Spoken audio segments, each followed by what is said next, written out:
Our goal coming in, obviously, when you get an opportunity to play Memphis in the Bartow Classic, nationally ranked on national television, you hope to maximize the opportunity.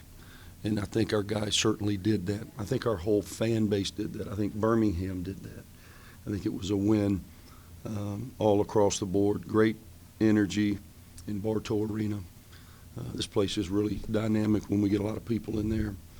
And I thought our guys played. Was it perfect? Of course not. The game was pretty ragged. I don't know the last time we've won a game where we had 21 turnovers, but as I just told Steve Mitchell, one of the all-time greats here and a Memphian, so this is special to him. I said the only way you can win a game with 21 turnovers is if your opponent has 22. And luckily for us, we were disruptive. We were able to do the things that have enabled us to be sitting here now with 13 wins, and that is trying to win points in the paint, trying to get to that offensive glass, trying to finish some at the basket, and for us to score 97 points against the quality of a team like Memphis, again, shows that this group's still got a lot of growth left. Yeah, it comes up with another big game, but particularly had 10 big offensive rebounds. Just talk about being able to get there on that offensive board. I think y'all maybe got two more on you on the defensive side of it, but y'all just really went to the offense. Yeah, Yax has got a nose for the ball. I've been fortunate. 17 years I've coached the all-time leading rebounder in the history of Ole Miss basketball, and I've coached the guy that broke maybe Shaq's record for most double-doubles in a season at Ole Miss, two different guys. And Yax is in that mold of he just got a nose for the ball. There's certain guys that just understand angles and they're around the ball. Yax is not the most dynamic athlete, but he's legitimately 6'9" with a 7'3" wingspan. He weighs about 240 pounds. He can leverage you. And when that thing is in the air between two guys, more times than not, he's going to come up with it. And, boy, he played huge for us tonight. They were running and jumping Errick Gaines. Penny's done that for some time. I've never seen him do it as much as he did it tonight. So they were running and jumping, basically committing two guys to the ball. So he had to have the discipline to get it out of that double. And a lot of times it was to Yax in the middle of the floor. And then I thought he did a terrific job of not only finishing but orchestrating some opportunities for us to score at the basket. Speaking of Gaines, how big is it for him to come up with a game like this? Needed it. Had a few struggles here lately. Yeah, with his shooting especially. EG's floor game, he ends up with 4 assists to 4 turnovers, 4 assists to 3 turnovers. But him to go 7 to 10, 3 for 4 from 3, I try not to say it too loud, but everybody was aware that he had not made a three-pointer in 5 consecutive games. He's 2 for 23 in the league play, and for him to step up and make 3 of 4, the big one at the end of the half gave us the lead. I noticed at half we'd only led for like 2 minutes, and then we led the entire 20 in the second half based off the momentum and the point guard play we got from EG. What did that momentum, that shot right there, what did that do for the second half? I didn't think we played particularly well. I thought we were just so loose. I think we had 21 turnovers. I think we had like 10 of those maybe at the half. And so I was just kind of on that. JD had gotten a couple fouls. We hadn't protected our basket very good. So for us to having all of those issues and still being up 1, I think it convinced our guys that, hey, man, we can do this. Let's just tighten up some areas, and fortunately enough, we did. Penny comes off the bench, gives you 4 of your 9 main three-pointers today. How big was it to have that kind of bench scoring and relying on what he's able to do? It's huge. Sometimes shooters overthink things. He does that at times, catch and shoot. He's got a really quick release. I think his shot prep, his footwork was outstanding. And he was a huge bonus for us. And I thought he got his hands on balls. I thought his activity level defensively, because at times with him and Errick, we run into some of the dilemmas that we did last year with Errick and Jelly, where you've got E who's long, but he's thin, and you've got the other guys sub 5'10". It's a problem, especially against a team that is as big as Memphis is. But I thought he was really, really active with his hands and was a big part of us forcing 22 turnovers on them. Yax was talking about the help defense. Quinterly was minus 14, worse in the game. He didn't shoot the ball particularly well. Trying to cut him off on drives, how big was that? And trying to limit him offensively, how big was that for you? Yeah, the game plan coming in, it's no secret the kid's a terrific shooter and he plays with great pace.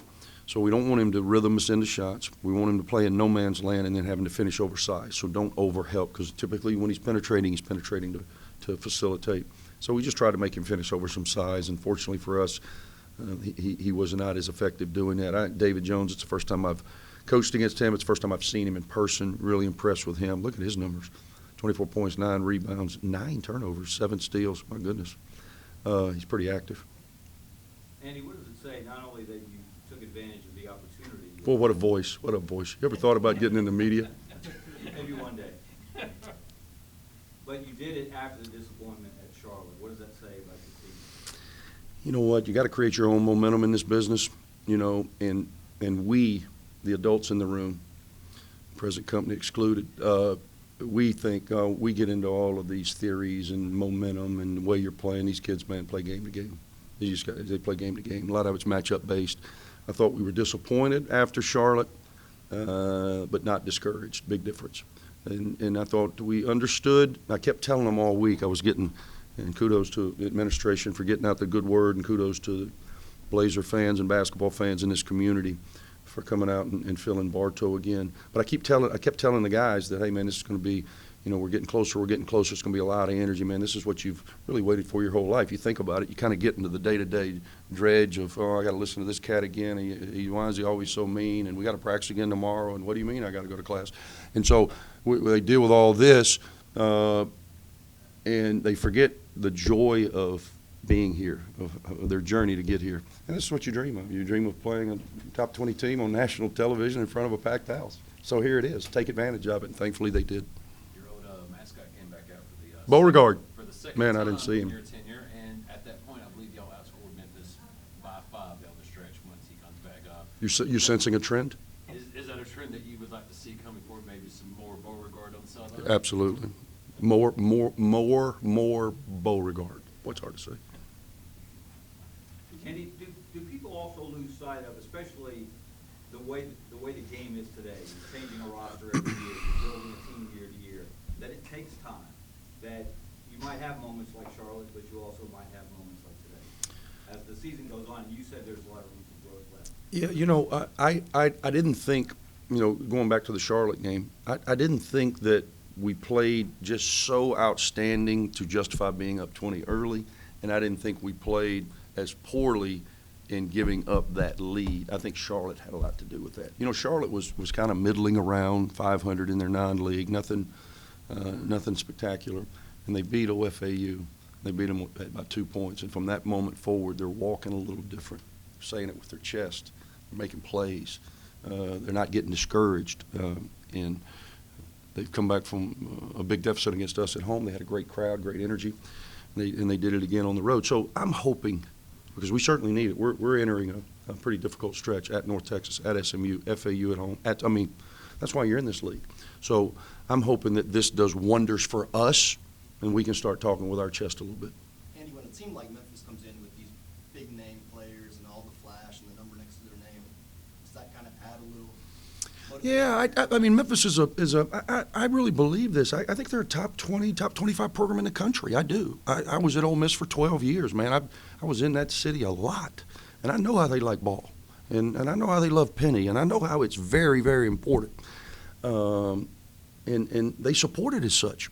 So this is a big deal, man. They're on TV a lot. Our guys are very familiar with Memphis, and they understood the opportunity. And I was just glad that the gravity of the situation wasn't too much for them, where they tried to do things that they're not supposed to be doing. You know, we preach daily, best version of self. Just be the best version of you, man. Do what you do. Everybody here is a piece of this puzzle, and we all have to do what we came here to do. And I thought we did that, man. Again, until I watch the tape, I'm sure there's a lot of things that we can continue to improve upon. But I thought collectively we stayed to the task at hand. Memphis kind of rallied late. I think it was like a 15-9, 15-8 run in the last 5 minutes. Was there ever concern that your guys would falter there? It got kind of a little bit dicey. Yeah, you know, we made a couple poor decisions. We turned the ball over, again, 21 turnovers, turned the ball over a couple times, and then Davy Jones hit a ridiculous shot. And then I think it was Hardaway hit the pump shot. But our inability to secure the defensive rebound, and then once we secured a couple of defensive rebounds, get to the foul line, we ended up shooting. You know, we only missed 8 for the game, but I think we missed 6 of those in the last 3 or 4 minutes. We were kind of squeezing it a little tight, so we made sure that we got it to guys that we feel comfortable with and finished the game. Thank you. Thanks.